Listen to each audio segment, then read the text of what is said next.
everybody, welcome back to Creekside Homestead, Alaska. So just wanted to give a short update on the garden.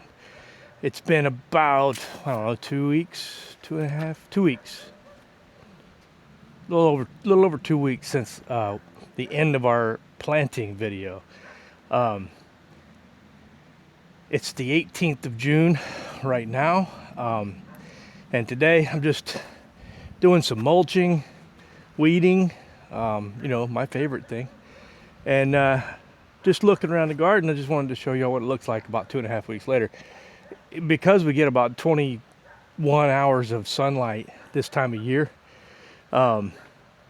everything just takes off, and it's absolutely thriving. The only problem is some of the stuff is bolting, but that's because we have 21 hours of daylight. But we've had a lot of sun and very little rain, so we've been having to water nearly every day. I might show you my water setup, but anyway, so I'm going to kind of turn you around here. So, like I said, today's mulching and weeding. And I want to show you this weeder that Karen found. Actually, my brother-in-law found it first, but so we use this straw, and I'll tell you, it works just pretty much just as good as any other kind of mulch. It's practically free this time of year because it's just it's not the bedding type that gives good insulation for the animals, so you can get it really cheap. But and then at the end, at the end of the season, we just take it and throw it in the compost and compost it. It makes great carbon matter. But anyway, so you can see now there was weeds like you wouldn't believe not too long ago. Here's the carrots. They're finally starting to come up decent. The beets have finally started looking more like beets. The weeds have been just horrible this year, even in between here, but we're keeping them knocked down. These mustard greens though, I mean really, these things are great and they taste delicious. And then the onions, I tell you, onions this year are gonna just do so well. They look so good. They look good. Like I said, this is gonna be a short update video. Got some squashes in there. I think this is the big bok choy. Actually, Karen knows more about what's in there than I do. So, and this is the main potato patch. You can see I've started weeding here, and then this is what it looked like.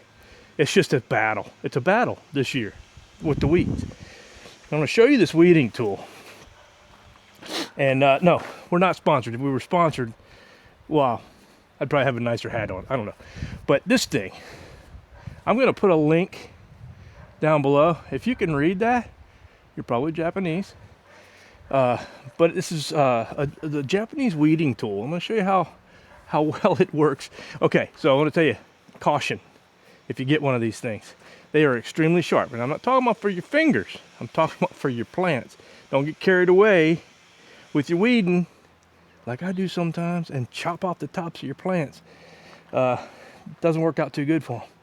But I'm going to get the tripod over here in a second and show you how this thing works. I'm a fan, as you can tell. The only problem is, like I said, you got to be real careful not to chop the tops of your plants off, because it's extremely sharp. It's Japanese. You know what I'm saying? They know how to make tools. So hopefully you can see this okay. I'm trying not to kneel or stand on any of the edible stuff. All right, so you can see these are the potato plants. You can see the weeds are right up under them. So this thing, here's a potato plant here. So I just like to kind of mark it, because if I get carried away, the last thing I want to do is chop the top of it off. So anyway, this thing here, you just come in here, look at this, and it's angled so that you're taking out their roots. I mean, this thing makes it in a bigger bed with space in between. It just, look at this. It just makes it makes the weeding so much easier. And it gets down around those roots good.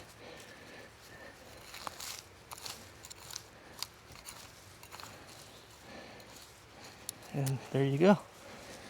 Bob's your uncle. Everybody has an Uncle Bob. All right, I don't have an Uncle Bob. I'm not sure why I said that. So, there you go.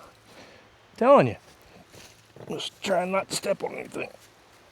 I got some big feet. So, yeah, like I said, Masakio. Masakio, I think that's the name brand.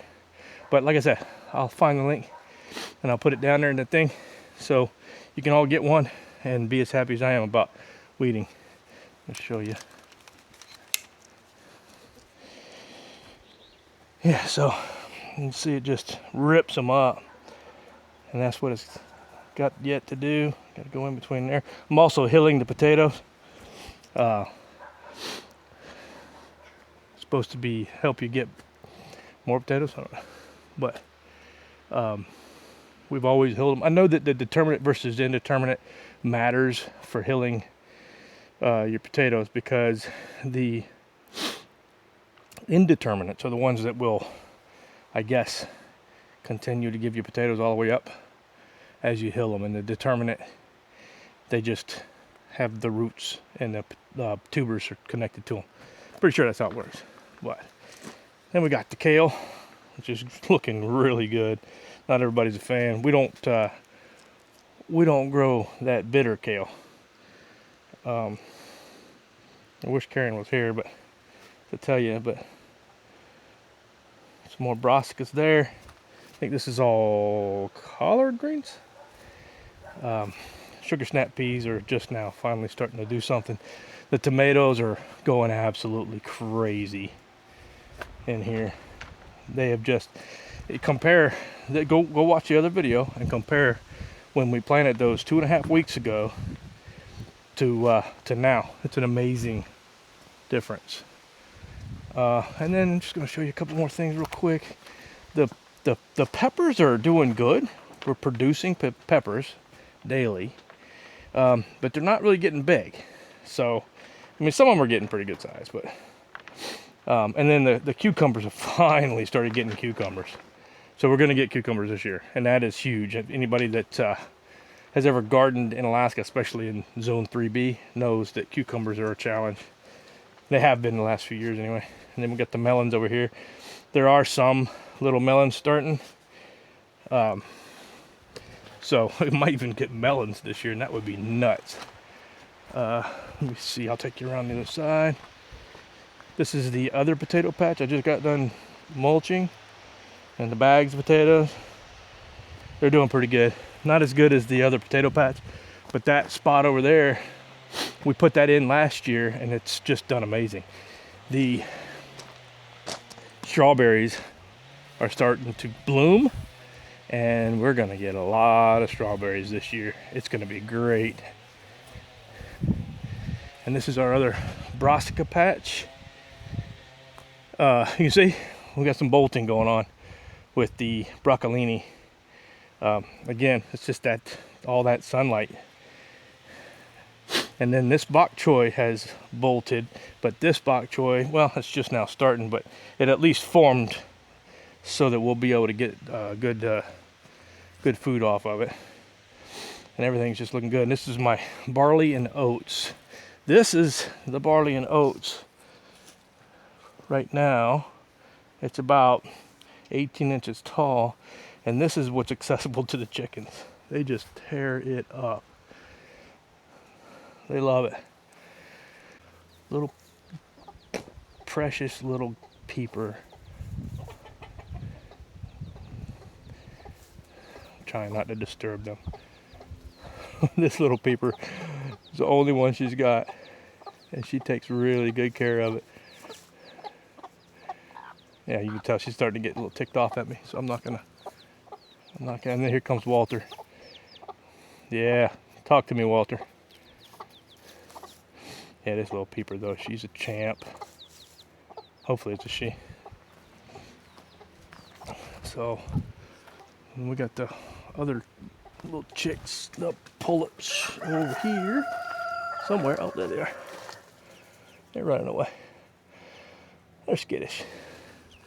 They're all integrated and free range. Those 5 pullets, they don't come out often. They're still pretty nervous about being alive, I think. But anyway, that's that part. I'll run you over here real quick. Show you the deck, which is also thriving. These little tomato plants, these stay outside, and you can see they're doing just fine. It's amazing sometimes the different varieties. Usually in Alaska, you cannot do tomatoes outside. And you got nasturtiums there, flowers. And here's some radishes. They're doing great. This one just opened last night. What a beaut, huh? Looks fake. Some bok choy that's bolting there. Some mint. More flowers. This is a beautiful one here.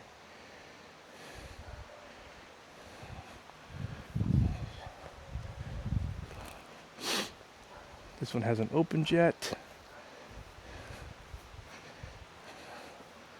Here's the other tomato plant that stays outside. Look at this, just amazing.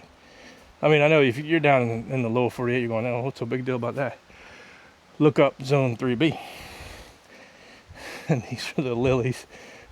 These guys, my goodness. They're doing amazing. I'm gonna show you my water setup, okay? All right, so what we do, and I tested the pH of my water setup. It is 6.5 to 7. So we draw water from the slough here, okay, the pump. Bring it over here. And then I built a little manifold here. It's got 3 outlets. It's high volume, low pressure, so I can definitely use 3 at a time. And then we have a hose that we have a wand on for the stuff in the greenhouses, and then this sprinkler gets the entire garden. Yes, it uses fuel to extract the water. However, there's no way our house pump would be able to do all this as often as we have to do it right now. It won't be long. The slough will be probably dry here soon. I won't be able to do it. So taking advantage of it while I can. And I just made this batch of compost tea.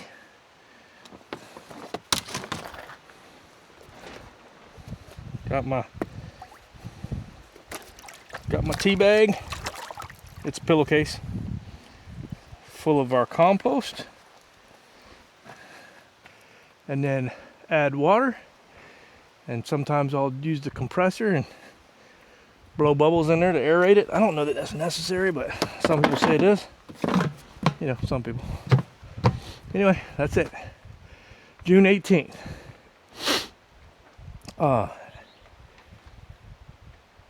Got a little ways to go. So we'll bring you back for another update sooner than later. Thanks for watching.